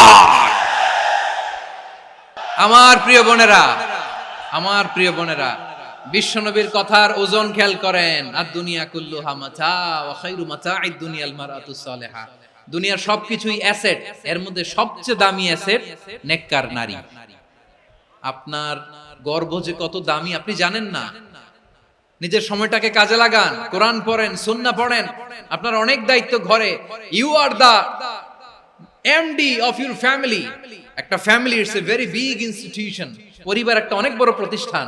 And you are the MD of your institution. আপনি এই পরিবারের MD, managing director of your family. এখানে আপনার কত দায়িত্ব। আপনি ছেলে মেয়েদেরকে তারবিয়া করবেন। আপনি আপনার স্বামীর জন্য ঘরটারে জান্নাতের নীর বানাবেন। আপনার জন্য জান্নাতের ডুপ্লেক্স বাড়ি ওইখানে তৈরি করে রাখবে কে? আপনি যে কত দামি আপনি জানেন না। নারীদেরকে আল্লাহ বানিয়েছেন উচ্চতর করে, নিম্নতর নয়। নারীদেরকে ছোট্ট জিনিস দিলে এটারে বড় করে দেয়। নারীদেরকে ভ্রূণ দিলে, শুক্রাণু দিলে নারী এটারে বাচ্চা হিসেবে উপহার দেয়, ঠিক কিনা? বিয়ের মাধ্যমে স্বামী যখন তার শুক্রাণু তার স্ত্রীকে উপহার দেয়, স্ত্রী রিটার্নে কি উপহার দেয়? ফুল ফর্ম বেবি, মানব সন্তান। দেখছেন, আপনি দিলেন একটু, উনি দিছে বিশাল। আপনি যদি নারীকে বাজার এনে দেন, নারী এটাকে সুস্বাদু খাবারে রূপান্তর করে দেয়। আপনি তাকে একটা মুচকি হাসি দিয়ে দেন, সে তার কলিজা দিয়ে দেয়। কিন্তু যদি আপনি তার মনে কষ্ট দেন, সে আপনার জীবনকে জাহান্নাম বানায়া দেয়। নারীর মন বুঝতে পারলে নেয়ামত, বুঝতে না পারলে কিয়ামত। আমার প্রিয় বোনেরা, আপনি যে কত দামি আপনি জানেন না। অনেক দামি আপনি। আপনাদেরকে যেন ভোগের সস্তা পণ্য বানাতে না পারে, আপনাদেরকে সচেতন থাকতে হবে। তাহলে কেন আল্লাহ তাআলা এই ফাহশা, অশ্লীলতাকে হারাম করলেন? 1 নাম্বার, এতে হিউম্যান ডিগনিটি কমে। 2 নাম্বার, এতে মানুষের অধিকার নষ্ট হয়। আপনি বিয়ে করেছেন, এরে পরকিয়া করেন, ওর সাথে এরকম আছে না নাই? স্ত্রীর অধিকার নষ্ট করেছেন। আপনি বিবাহ সম্পর্কে আবদ্ধ হয়েছেন তার সাথে, আপনি পরকিয়া করেন ওই ছেলের সাথে, আপনি আপনার হাজবেন্ডের সাথে বিট্রে করেছেন। এজন্য আল্লাহ অশ্লীলতাকে হারাম করেছেন। অশ্লীলতাকে হারাম করার আরেকটা কারণ হচ্ছে আল্লাহ তাআলা এই হিউম্যান জেনারেশনকে এটাকে প্রিজার্ভ করতে চায়। হিফজুন নাসল, এটা মাকাসিদুশ শরিয়ার অনেক গুরুত্বপূর্ণ একটা মাকাসিদ, অনেক গুরুত্বপূর্ণ। আপনার নাসল, আপনার জেনারেশনকে সংরক্ষণ করা। এই যে আসতেছে ফেব্রুয়ারি, কত ফেব্রুয়ারি জানো? এটা কি বিশ্ব ভালোবাসা দিবস? হ্যাঁ, কি দিবস? এই বিশ্ব ভালোবাসা দিবসের সাথে মুসলমানদের কোনো সম্পর্ক নাই। আমার প্রিয় ভাইরা, এই যে আপনি অবৈধ সম্পর্কে জড়ালেন, কেন আল্লাহ অশ্লীলতাকে হারাম করেছে দেখেন। বলতেছিলাম যে এটা আপনার নাসল, আপনার জেনারেশন, আপনার লিনিয়েজ, আপনার বংশকে প্রিজার্ভ করা। কে কার বাবা, কে কার মা, বাবা মা জানা, প্রজন্মকে প্রিজার্ভ করা, এটা ইসলাম ওয়াজিব করে দিয়েছে। এই যে অবৈধ সম্পর্কের কারণে, বিশ্ব বেহায়া দিবসের কারণে, এগুলোর আউটকাম, আউটপুট হিসেবে মাঝে মাঝে এই ঢাকা মেডিকেলের ডাস্টবিনে নবজাতকের বাচ্চার কান্নার আওয়াজ শুনতে পাওয়া যায়। চট্টগ্রাম মেডিকেলের ডাস্টবিনে নবজাতকের কান্না শুনতে পাওয়া যায়। বীর চট্টলার মুসলমানেরা বুঝতে পারলে আওয়াজ করে বলেন, এই যে চট্টগ্রাম মেডিকেলে যে নবজাতকটা পাওয়া গেল, ওর বাবাকে আমাকে বলেন, ওর মাকে, ও কোন ফ্যামিলির সন্তান কেউ জানে? আপনি হিউম্যান ডিগনিটিকে অপমান করেছেন না? আপনি তার ভবিষ্যৎকে অন্ধকার করেছেন না? আপনি তার লিনিয়েজকে প্রশ্নবিদ্ধ করে দিয়েছেন না? এই জন্য আল্লাহ তাআলা অশ্লীলতাকে আমাদের জন্য হারাম করে দিয়েছেন। পড়েন সুবহানাল্লাহ। এই জন্য রাব্বুল আলামিন বলেন, কুল ইন্নামা হারাম রাব্বিয়াল ফাওয়াহিশা মা যাহারা মিনহা ওয়া মা বাতান। প্রকাশ্য অপ্রকাশ্য সব অশ্লীলতাকে হারাম ঘোষণা করে দিয়েছে কে? আবার দুনিয়ার বুকে যারা অশ্লীলতার প্রসার করে তাদের জন্য শাস্তি মজুদ রেখেছে কে? রব্বুল আলামিন বলেন, ইন্নাল্লাযীনা ইউহিব্বুনা আন তাশিআল ফাহিশাতু ফিল্লাযীনা আমানু লাহুম আযাবুন আলীমুন ফিদ দুনিয়া ওয়াল আখিরাতি ওয়াল্লাহু ইয়ালামু ওয়া আনতুম লা তা'লামুন। নিশ্চয়ই যারা বিশ্বাসীদের মাঝে অশ্লীলতার প্রচার প্রসার করতে চায় তাদের জন্য আমি মর্মন্তুদ শাস্তি প্রস্তুত করে রেখেছি, দুনিয়াতেও রেখেছি, আখিরাতেও রেখেছি। ঘোষণাটা কার? যারা এই নাটকের নামে, সিনেমার নামে, রূপালী জগতের নামে, মুভির নামে, ওটিটি প্ল্যাটফর্মের নামে আমার সমাজে অশ্লীলতা ছড়াতে চায় তাদের জন্য কঠিন মর্মন্তুদ শাস্তি মজুদ রেখে দিয়েছে কে? ও আমার বোনেরা, এখনো আপনি জাগবেন না? এখনো আপনার চিন্তার দুয়ারে এখনো নাড়া পড়ে নাই? ওরা আপনাকে উলঙ্গ বানাতে চায়, ওরা আপনাকে আইটেম গার্ল বানাতে চায়। এজন্য ইসলাম অশ্লীলতাকে হারাম করেছে। হারাম। ইসলাম বলেছে যোজন যোজন দূরে থাকো, ওরা বলে না কাছে আসো, কাছে আসার গল্প, ক্লোজ আপ ওয়ান, কাছে আসার গল্প আছে না নাই? তাহলে অশ্লীলতার সাথে আমাদের কোনো সম্পর্ক? সবাই বলতে পারেননি, আওয়াজ করে বলুন, অশ্লীলতার সাথে আমাদের কোনো সম্পর্ক? আমরা এই সমস্ত ক্লোজ আপ ওয়ান, কাছে আসার গল্পের প্রোগ্রামে যাব? আমরা কোন ধরনের অশ্লীল কন্টেন্ট সোশ্যাল মিডিয়ায়, টিভিতে দেখব? কি যুগ যে আমরা কাটাচ্ছি আপনি কল্পনা করতে পারবেন না। পর্ন ইন্ডাস্ট্রি, নারী পুরুষের বস্ত্রহীন যুগল দৃশ্য, এটাকে দিয়ে ওরা কোটি ডলারের ইন্ডাস্ট্রি বানিয়েছে। পুরো মানব ইতিহাসে এরকম জঘন্য সময় মানব ইতিহাস পার করে নাই। পর্ন এটা ইন্ডাস্ট্রি হয়ে গেছে। আমাদের এই যুবকগুলো, জেনজি গুলো, ওদের চরিত্র বাঁচাবে কি করে? কেমন করে হেফাজত করবে ওদের এই মূল্যবান চরিত্র? আমার প্রিয় ভাইরা, এই অশ্লীলতার দ্য লেটেস্ট ভার্সন হচ্ছে LGBTQ, শরীফ থেকে শরীফা। শুনছেন আপনারা? দেখতে পুরুষ, আসলেই পুরুষ, সুস্থ একজন পুরুষ, 4 সন্তানের বাবা, বলে আমি মনে মনে নারী। দেখতে নারী, সুস্থ নারী, আসলেই সে দিব্যি একজন নারী, বলে আমি মনে মনে পুরুষ। সবচেয়ে ভয়ঙ্কর অশ্লীলতার সবচাইতে লেটেস্ট ভার্সন হচ্ছে এই ট্রান্সজেন্ডারিজম। সুস্থ পুরুষ তার বায়োলজিক্যাল গ্রোথকে হরমোন দিয়ে স্টপ করে দিয়ে সে সার্জারি করে নারী হতে চায়, সুস্থ নারী পুরুষ হতে চায়। পুরুষ পুরুষের প্রতি সেক্সুয়ালি আকর্ষণ বোধ করে, এটা লূত আলাইহিস সালামের কওমের মধ্যে ছিল। এটাকেও আল্লাহ কোরআনে ফাহিশা বলেছেন। ওয়ালুতান ইয قال لقومه أتأتون الفاحشة ما سبقكم بها من أحد من العالمين। লূত আলাইহিস সালাম বললেন, তোমরা কি এমন এক অশ্লীল কার্যক্রমে ডুব দিলে নাকি যেটা গোটা বিশ্বের কেউ কখনো করে নাই, তোমরাই প্রথম করেছো। পড়েন নাউযুবিল্লাহ। এই পশ্চিমের এই রোগ আমার দেশে যেন আসতে না পারে, আমাদের সজাগ থাকতে হবে। প্রিয় ভাইরা, চিল্লায় বলেন ঠিক কি না? পশ্চিমের অবস্থা ভয়ঙ্কর। পাশ্চাত্যে, আমি যুক্তরাষ্ট্রে ছিলাম অনেকদিন, কয়েক মাস, বিভিন্ন স্টেটে ঘুরেছি। গার্ডিয়ানরা উদ্বিগ্ন, ছেলে মেয়েদেরকে, ছোট্ট ছেলে মেয়ে, ওদেরকে জিজ্ঞেস করে, তুমি how do you feel right now inside yourself? তুমি ভিতরে ভিতরে কেমন ফিল করো? তোমার কি ছেলে ছেলে লাগে না মেয়ে মেয়ে লাগে? আচ্ছা বলেন, এই ছোট্ট বাচ্চাটা ওকে এগুলো জেন্ডার অ্যাসাইনমেন্ট বলতে এগুলো কিছু বুঝে? এইভাবে মিসগাইড করা হচ্ছে। কৌতূহল বশত ছোট্ট ছেলে যদি বলে আমার তো মেয়ে মেয়ে লাগে, তখন বলে যে না তুমি মেয়ে, ছেলে না। মা বাবা বাধা দিলে ওকে আলাদা গভর্নমেন্ট হাউসে নিয়ে যায়। ভয়ঙ্করতম অবস্থা। আমরা একটা সময় শুনতাম যে হুজুর আমার ছেলেটা খুব ভালো, হাফেজে কোরআন, আল্লাহওয়ালা। হুজুর আমার ছেলে দাড়ি রাখছে, আল্লাহওয়ালা। হুজুর আমার ছেলে 5 ওয়াক্ত সালাত জামাতের সাথে পড়ে, তার মানে আল্লাহওয়ালা। পশ্চিমে যে আমি কি শুনছি জানেন? ওরা বলে হুজুর আমার ছেলেটা ইউনিভার্সিটির একটা মেয়ের সাথে প্রেম করে, ও খুব আল্লাহওয়ালা, হুজুর দোয়া করবেন। এর কারণ ওদের কাছে আল্লাহওয়ালার ক্রাইটেরিয়া হচ্ছে হুজুর আমার ছেলেটা আরেক ছেলের পছন্দ করে নাই, আমার মেয়েটা আরেক মেয়েকে ভালোবাসে নাই, এজন্য আমার ছেলেটা আল্লাহওয়ালা, হুজুর ওর জন্য একটু দোয়া করে দিয়েন।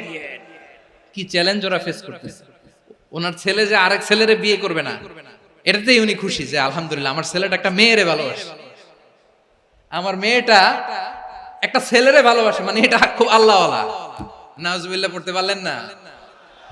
এজন্য অশ্লীলতার সাথে আমাদের কোনো সম্পর্ক। রব্বুল আলামিন বলেন ওয়ায়ানহা আনিল ফাহশাই ওয়াল মুনকারি ওয়াল বাগি, তিনটা জিনিসকে আমি নিষিদ্ধ করলাম।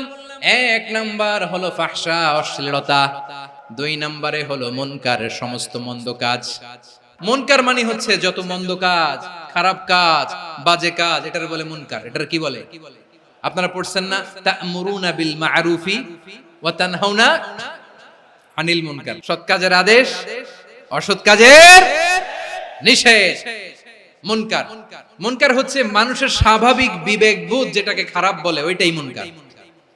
পৃথিবীর সব আসমানি গ্রন্থ যেটাকে খারাপ বলেছে, মানুষের স্বাভাবিক বিবেকবোধ যেটাকে খারাপ বলেছে, এগুলো সব মুনকার। যেমন ইফতিজিং, এটা কি ভালো না খারাপ?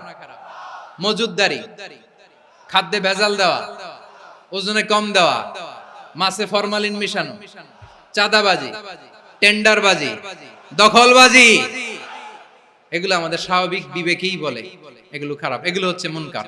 আল্লাহ তাআলা এই মুনকার থেকে আমাদেরকে বেঁচে থাকতে বলেন, আর শয়তান এই মুনকারের প্রতি আমাদেরকে উদ্বুদ্ধ করে। আল্লাহ তাআলা বললেন, ইয়া আইয়ুহাল্লাযীনা আমানু লা তাত্তাবিউ খুতুওয়াতিশ শাইতান ওয়া মান ইয়াত্তাবি' খুতুওয়াতিশ শাইতানি ফাইন্নাহু ইয়া'মুরু বিল ফাহশাই ওয়াল মুনকার। আল্লাহ বললেন, আমার গোলামেরা শোনো শোনো, ও আমার বিশ্বাসী বান্দারা খবরদার, তোমরা কশিনকালেও শয়তানের পদাঙ্ক অনুসরণ করবে না, কারণ শয়তান তোমাদেরকে অশ্লীলতা এবং মন্দ কাজের দিকে উদ্বুদ্ধ করে। আমাদের কাজ হচ্ছে শয়তান আমাদেরকে যেদিকে নিতে চায় আমরা তার উল্টা দিকে যাব। শয়তান এই মন্দ কাজকে আমাদের কাছে বিউটিফাই করে, চাকচিক্যময় করে আমাদের সামনে উপস্থাপন করে। এজন্য আল্লাহ বলেন মুনকারকে থামাতে হবে, মুনকার প্রতিরোধ করতে হবে। মুনকার প্রতিরোধের দায়িত্ব শুধু আমাদের নাকি? শুধু আপনার খতিব সাহেবের, ইমাম সাহেবের, নাকি মুসলিম উম্মার সবার? আওয়াজ করে বলুন, মুনকার অসৎ কাজ প্রতিরোধের দায়িত্ব কার? রাব্বুল আলামিন বলেন, কুনতুম খায়রা উম্মাতিন উখরিজাত লিন-নাসি তা'মুরুনা বিল মা'রুফি ওয়া তানহাউনা আনিল মুনকার। তোমাদেরকে শ্রেষ্ঠ জাতি করে জমিনের মধ্যে আবির্ভূত করা হয়েছে, যাতে করে তোমরা জমিনের ভেতরে সৎ কাজের আদেশ করতে পারো আর অসৎ কাজের নিষেধ করতে পারো। উম্মাহ, কুনতুম খায়রা, তাহলে গোটা উম্মার দায়িত্ব, এটা বুঝতে পারছেন তো? আচ্ছা, আরো নিচে আসেন। এরপরে আল্লাহ বললেন, শুধু উম্মাহ না, এই জমিনের রাজত্ব আমি যাদের হাতে দেই, এই জমিনের মালিক আমি যাদেরকে বানিয়ে দেই, যাদেরকে আমি সরকারের দায়িত্ব দেই, তাদেরকেও মুনকার প্রতিরোধের দায়িত্ব দিয়েছে কে? আল্লাহ বলেন, যারা ক্ষমতার মসনদে বসেছে তাদেরকে 4 দফা কর্মসূচি আমি আল্লাহ দিলাম। আওয়াজ করে বলেন, কয় দফা?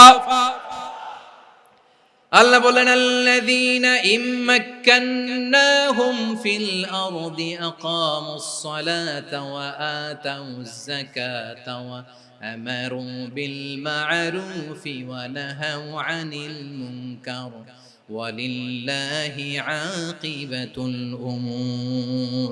যারা এই জমিনের উত্তরাধিকার হয়েছে তারা 4 দফা কর্মসূচি নিয়ে সামনে আগাবা।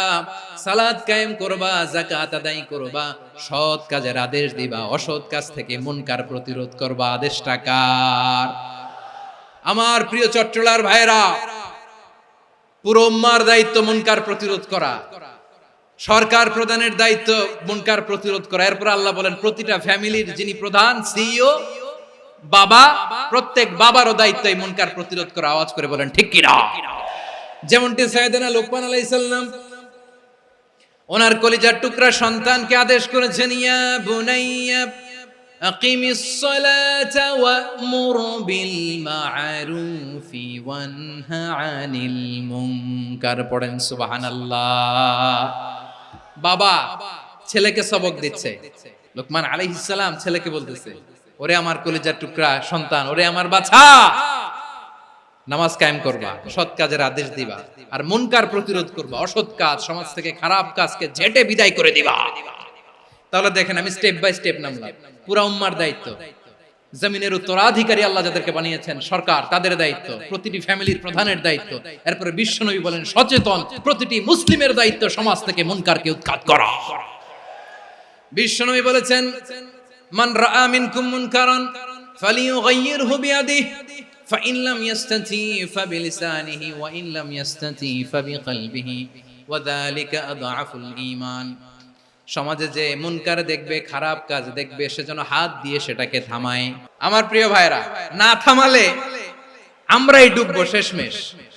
আমাদের বাঁচার জন্য হইলেও থামাইতে হবে।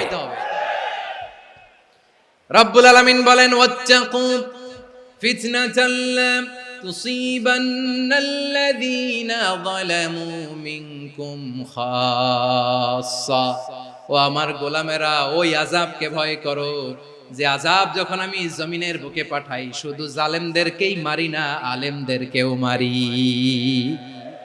আযাব যখন আসে তখন শুধু জালিমই মরে না, আলেমও মরে। জানেন মুসা আলাইহিস সালামের পায়ে একবার লাল পিঁপড়া, তো উনি রেগে মেগে পাশি দেখে লাল পিঁপড়ার বাসা, পা দিয়ে ডলে মুছে সবগুলো পিঁপড়া মেরে ফেলছে। এই ঘটনাটা আল্লাহ ঘটিয়েছেন এজন্য মুসা আলাইহিস সালাম ছিলেন কালিমুল্লাহ, সরাসরি আল্লাহর সাথে কথা বলতেন। তিনি আল্লাহকে জিজ্ঞেস করেছিলেন, আল্লাহ তুমি যখন কোন জনপদে আযাব পাঠাও, শাস্তি দাও, ওখানকার শুধু জালেমরাই তো মরে না, ভালো মানুষগুলাও মরে, তো আযাব দিবা মুশরিকদের উপর দিবা, অবাধ্যদের উপর দিবা, ভালো মানুষগুলোরে মারো কেন? আল্লাহ বললেন, মুসা তোমার যে কামড় দিছিল পায়ের মধ্যে পিঁপড়া, কয়টা পিঁপড়া? একটা পিঁপড়া, তো সবগুলারে মারলা কেন? রেগে মেগে পুরো পিঁপড়ার বাসা ভেঙে মেসাকার করলা কেন? আমি যখন অ্যাকশনে যাই, আমি যখন শাস্তি দেই, তখন এত বাস বিচার করা হয় না, বাস বিচার করা যায় না। যখন অ্যাকশনে যাওয়া হয় ওইটা ডাইরেক্ট অ্যাকশন হয়ে যায়। চিল্লায় বলো ঠিক কি না? এজন্য আমাদের বাঁচার জন্য হলেও এই পাপ থামাতে হবে, এই শয়তানের অট্টহাসি থামাতে হবে, অন্যায় অপরাধ সমাজ থেকে আমাদের থামাতে হবে। কারণ আযাব আসলে ওরাও মরবে, আমরাও মরব। একটা জাহাজ 2 তলা, আপনি আছেন 2য় তলায়, নিচের তলার কিছু লোক জাহাজের তলা ছিদ্র করতে আরম্ভ করছে। কি ছিদ্র করতেছে? আচ্ছা, জাহাজের তলা ছিদ্র করলে তলা দিয়ে কি ঢুকে? এখন আপনি যদি বলেন আমার কি, আমি তো 2 তলায়, আমি তো ভালো আছি, ওরা ছিদ্র করে ওরা মরবে। আসলে কি শুধু ওরা মরবে?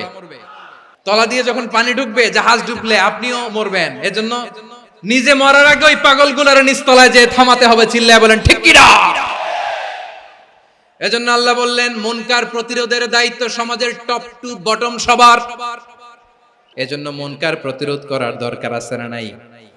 সমাজে এই যে ইফটিজিং হয়, আপনার বোনের বয়সী একটা মেয়েকে কিছু বখাটে টিটকারি করে, এই বলে সেই বলে, নোংরা কথা বলে, রাস্তায় দেখেও আপনি পাশ দিয়ে না দেখার মতো চলে যান কেন? আপনি দাঁড়ান না কেন? আপনি দাঁড়ালেই তো থেমে যাবে, কারণ সত্যের যে শক্তি তার সামনে মিথ্যা মুখ থুবড়ে পড়ে। আপনার সামনে ও কিছুই না, নাথিং। আপনি দাঁড়ান, ওকে প্রশ্ন করেন যে আমার বোনকে তুমি ডিস্টার্ব করো কেন? আপনাকে দেখে আরো 5 জন দাঁড়াবে, 5 জনকে দেখে আরো 10 জন দাঁড়াবে। আমাদের নীরবতা আর আমাদের নিশ্চুপ থাকাই জালিমদেরকে আরো শক্তিশালী জালিম বানিয়েছে। এজন্য মুনকার প্রতিরোধের দায়িত্ব আমাদের সবার। টেন্ডারবাজি, চাঁদাবাজি, দুর্নীতি, অপরাধ, দখলদারিত্ব, মজুদদারি, এগুলো সবকিছু একসাথে প্রতিরোধ করতে হবে। ঠিক কিনা বলেন? একটা মানবিক সমাজ যদি চাই, প্রতিরোধ করতে হবে। প্রিয় ভাইয়েরা, আল্লাহর শপথ নিয়ে বলি, এই নাসিহাত গুলো সবার জন্য, সব দলের জন্য, সব মতের মানুষের জন্য। আমরা কোনো দলের প্রতি মানুষকে ডাকি না, আমরা ডাকি ইসলামের দিকে। সব দলের, সব মতের, সব মানুষদেরকে আমরা আহ্বান জানাই, আসুন আমরা একটা সুন্দর সমাজ বিনির্মাণ করি। এই যে নতুন বাংলাদেশের এক সুযোগ এসেছে, আর জীবনে হয়তো আসবে না, সামনের 100 বছর এই সময় আসবে না। আসুন দেশটাকে আমরা সাজাই, আসুন আমরা দুর্নীতি বন্ধ করি, আসুন আমরা চাঁদাবাজি বন্ধ করি, আসুন আমরা দখলদারিত্ব বন্ধ করি, আসুন আমরা এক দল আরেক দলকে নিশ্চিহ্ন করার যে রাজনীতি, এটা বন্ধ করি। সব দলের প্রতি আমার আহ্বান, আমরা চাঁদাবাজ মুক্ত বাংলাদেশ চাই, জুলুম মুক্ত বাংলাদেশ চাই, ফ্যাসিজম মুক্ত বাংলাদেশ চাই, গুণ খুন খারাপি মুক্ত বাংলাদেশ চাই, আমরা নতুন ভোরের বাংলাদেশ চাই। ওই বাংলাদেশ পাওয়ার জন্য মুনকার প্রতিরোধে, অন্যায় প্রতিরোধে যদি বাঘের বাচ্চার মতো, আবু সাইদের মতো দুই হাত উঁচু করে বুককে টান টান করে প্রসারিত করে দাঁড়াতে হয়, রাজি আছো মুসলমান? রাব্বুল আলামিন বলেন ওয়ায়ানহা আনিল ফাহশাই ওয়াল মুনকারি ওয়াল বাগি ইয়াইদুকুম লাআল্লাকুম তাযাক্কারুন। আল্লাহ বললেন আমি অশ্লীলতাকে নিষেধ করি, আমি সব ধরনের মন্দ কাজকে নিষিদ্ধ করি, সব শেষে আমি সীমা লঙ্ঘনকে তোমাদের জন্য নিষিদ্ধ করি। নিষিদ্ধ করেছেন কয়টা জিনিস? এক নম্বরে অশ্লীলতা, দুই নম্বরে মুনকার তথা সব মন্দ কাজ, তিন নম্বরে আল বাগি সীমা লঙ্ঘন, ক্রসিং দ্য লিমিট। সীমা লঙ্ঘন করা ভালো না। We all should know our limits. চিল্লায় বলেন ঠিক কিনা? একই আয়াতে আল্লাহ বললেন কুল ইন্নামা حرم ربي الفواحش ما ظهر منها وما بطن والإثم والبغي بغير الحق। অন্যায় ভাবে যে অবাধ্য হয়, যে সীমা লঙ্ঘন করে, তাদেরকেও আমি এটা হারাম করে দিলাম। সীমা লঙ্ঘন করা হারাম। আল্লাহ বারবার বারবার আমাদেরকে ওয়ার্নিং দেয়। যখন আমরা থামি না তখন আল্লাহ ধরে, আর যখন ধরে তখন ছাড়ে না। ধরে ধরে ধরে না, ধরলে আল্লাহ ফেরাউনকে কিন্তু হুট করে ধরে নাই। আপনারা জানেন 9 বার ওয়ার্নিং দিয়েছে ফেরাউনকে। আল্লাহ তাআলা ওয়ার্নিং দিয়েছিল কয়বার? রব্বুল আলামিন বলেন ওয়ালাকাদ আতাইনা মূসা 9 আয়াতিন বাইয়িনাত। 9টা মুআজিজা দেখিয়েছি। 1 2 3 বারবার এইভাবে রিমাইন্ডার, ওইভাবে রিমাইন্ডার, এইভাবে নসিহত, ওইভাবে দাওয়া। ফাকুলা লাহু কাওলান লাইয়িনা, নরম করে বলো, সফট করে বলো, যত ওয়ে হতে পারে দাওয়া মেথডোলজি। মুসা আলাইহিস সালামের সব অ্যাপ্লাই শেষ। 10ম বারে যে আল্লাহ ধরছে, 10ম বারে যে ধরেছে। এজন্য আল্লাহ বলেন আমি সীমা লঙ্ঘনকে পছন্দ করি না। কোরআনের অন্য আয়াতে বাগীকে বলা হয়েছে আল ইতিদা। সীমা লঙ্ঘন যারা করে তাদেরকে আল্লাহ বলেছেন মুতাদিন। ওয়াকাতিলু ফি সাবিলিল্লাহিল্লাযীনা ইউকাতিলুনাকুম ওয়ালা তা'তাদু ইন্নাল্লাহা লা ইউহিব্বুল মুতাদিন। আমি সীমা লঙ্ঘনকারীদেরকে কোশ্চিন কালেও পছন্দ করি না। আমরা যেন সীমা লঙ্ঘন না করি। রাজি আছেন তো? যে কোনো ক্ষেত্রে ইবাদতে যেন সীমা লঙ্ঘন না করি। অনেকে আমরা ইবাদতে সীমা লঙ্ঘন করে ফেলি। বিশ্বনবী সাল্লাল্লাহু আলাইহি ওয়াসাল্লাম যেটা শিখিয়েছেন এর বাইরে যে অতিরিক্ত বুজুর্গ হতে চায়, এরকম আছে না নাই? কোন ক্ষেত্রেই সীমা লঙ্ঘন করা যাবে, এমনকি যুদ্ধ ক্ষেত্রেও না। বিশ্বনবী সাল্লাল্লাহু আলাইহি ওয়াসাল্লাম বলেন খবরদার যুদ্ধ ক্ষেত্রেও সীমা লঙ্ঘন করো না। কি সুন্দর ইসলাম আমরা পেয়েছি। বিশ্বনবী বলেন খবরদার যুদ্ধের ময়দানে কোনো নারীর গায়ে হাত তোলো না, কোনো শিশুর গায়ে হাত তোলো না, কোনো গবাদি পশু হত্যা করো না, কোন শস্য ক্ষেত্র ধ্বংস করো না, ইবাদতরত অন্য ধর্মের কোন সন্ন্যাসীর গায়ে হাত তুলো না। বলেন সুবহানাল্লাহ। তাহলে আমরা সীমা লঙ্ঘন করতে পারবো? প্রিয় ভাইরা, একটা সুখী, সমৃদ্ধ, শান্তির সমাজ, মানবিক সমাজ যদি আমরা গঠন করতে চাই, আমাদের আল্লাহর দেয়া কয়টা আদেশ মানতে হবে বলেন দেখি? আর বেঁচে থাকতে হবে কয়টা জিনিস থেকে? আল্লাহর আদেশ কি? 1 নাম্বার আদাল, ন্যায়পরায়ণতা। আমরা সুবিচার, সুশাসন, ন্যায় বিচার চাই কি চাই না? 2 নম্বরে কি ছিল? মাশাআল্লাহ, আমরা যেন সবার প্রতি দয়া পরবশ হই, ইহসান করি। 3 নম্বরে কি ছিল? নিকটাত্মীয়দের দান করা, তাদের অধিকার প্রাপ্য বুঝিয়ে দেওয়া। পাশাপাশি 3টা জিনিস থেকে আল্লাহ বারণ করেছেন, নিষেধ করেছেন। তার প্রথমটা ফাহশা, অশ্লীলতা। অশ্লীলতার সাথে আমাদের কোনো সম্পর্ক। 2 নম্বর নিষেধাজ্ঞা কি ছিল? আল মুনকার, সমাজের যত মন্দ কাজ এগুলোকে আমরা প্রতিরোধ করব। রাজি আছেন তো সবাই? 3 নম্বরে আল বাগী, সীমালঙ্ঘন। কোন মুসলিম সীমালঙ্ঘন করে না। রাব্বুল আলামিন শেষে বললেন ইয়াইদুকুম লাআল্লাকুম তাযাক্কারুন। আল্লাহ তোমাদেরকে উপদেশ দেন যাতে তোমরা শিক্ষা গ্রহণ করো। আমরা উপদেশ দেব, আমরা জোর করে কাউরে কিছু মানাতে চাই না। লা ইকরাহা ফিদ্দিন ওয়া যাক্কির ফা ইন্না যিকরা তানফাউল মুমিনিন। উপদেশ দিলে এটা মুমিনদের কাজে দেয়। লাস্তা আলাইহিম বিমুসাইতির ইন্নামা আনতা মুযাক্কির। নবী হে, আপনি রিমাইন্ডার দাতা, আপনি উপদেশ দিবেন। আমরাও বিশ্বনবীর এই হাদিসগুলো থেকে, কোরআনের আয়াত থেকে রিমাইন্ডার, এই কথামালা, বাণী বাহক হিসেবে এই বাণীগুলো আপনাদের সাথে কাছে পৌঁছে দিলাম। আমরা আল্লাহ তাআলার কাছে প্রার্থনা করি, আল্লাহ আমরা যেন আদল দিয়ে আমাদের সমাজকে গঠন করতে পারি। আল্লাহ আমরা যেন ইহসান করতে পারি। আমরা যেন নিকটাত্মীয়দের দান করতে পারি। আল্লাহ যত ধরনের অশ্লীলতা, অনাচার, মন্দ কাজ, সীমালঙ্ঘন, অবাধ্যতা থেকে যেন আমরা বেঁচে থাকতে পারি। আল্লাহ তাআলা আমাদের সবাইকে কথাগুলো বোঝার ও আমল করার তৌফিক দান করুক। হাযা মা ইনদি ওয়াল ইলমু ইনদাল্লাহ আলাইহি তাওয়াক্কালতু ওয়া ইলাইহি উনীব। সুবহানাকাল্লাহুম্মা বিহামদিকা আশহাদু আল্লা ইলাহা ইল্লা আনতা আস্তাগফিরুকা ওয়া আতুবু ইলাইক।